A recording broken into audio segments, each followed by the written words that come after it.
this is our Thursday, May 14th work session, and we have another one planned for Monday, May 18th at 5 p.m. And due to the COVID-19 pandemic, the boardroom occupancy is limited to 10 individuals, which includes the school board members, the superintendent, and the clerk.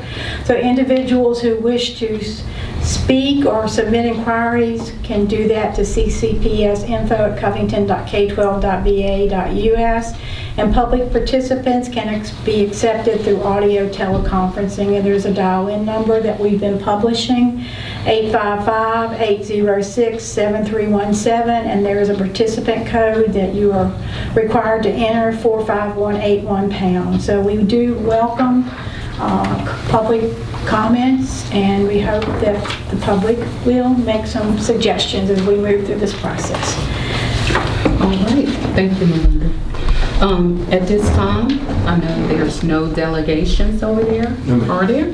Okay, so we'll just move right into old business. Yes. And I'd like to also announce that Mr. Baker is working at his work, and he may be late, or he may not make it. And Ms. Tanya Jones, board member, is participating through teleconferencing. So we do have a quorum of 3 in the boardroom should we have to make any decisions as we move through. So we do have old business, and that old business is the 1920 budget. And as we stated last week, we've had a March 31st ADM of 952.5. That was a reduction of our budget that was based on 985 of 32.5 students. So that's resulted in a shortfall of dollars that amounts to about $200,000, and then there were some other items that did not come through.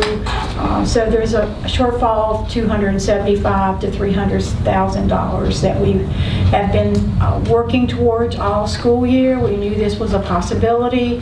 We have found ways to make that happen as making up that shortfall. Now, Ms. Irvin, is there anything else you'd like to share?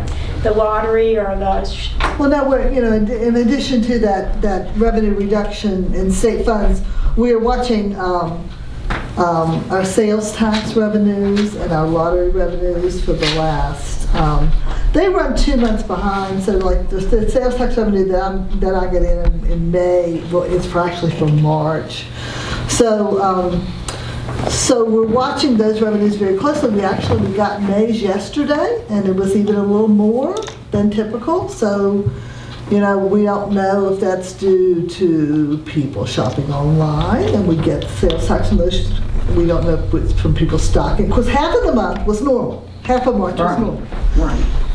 And then people may have bought a lot of stuff to stock up, and maybe, April and May won't be down, but we're watching those revenues very closely just to be sure that we don't have any more revenue shortfall, as well as the lottery money. And we won't have. I think we'll get the lottery money this week, possibly. Yes, and we'll know what those revenues are. So we'll continue to keep you updated about where we see our lottery funds and our state sales tax revenue coming in, and that will be a month by month. We won't really know month by month. We were encouraged. Our utility bills were down because the buildings were closed. We're not having substitutes at the moment, nor are we having athletic events or any trips out of town. So there's little things that are adding up to dollars that will help make this shortfall. Rebecca, anything else you'd like to say about?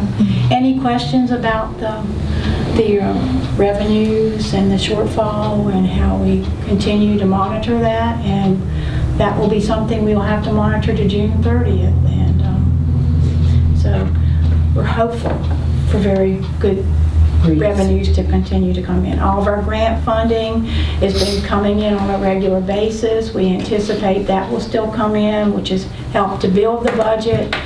That money has already been spent on personnel or items, so that money just has to be continued to be requested, and we are receiving that on a regular basis. So all those things are positive things. Any questions from any of the board about the 1920 budget?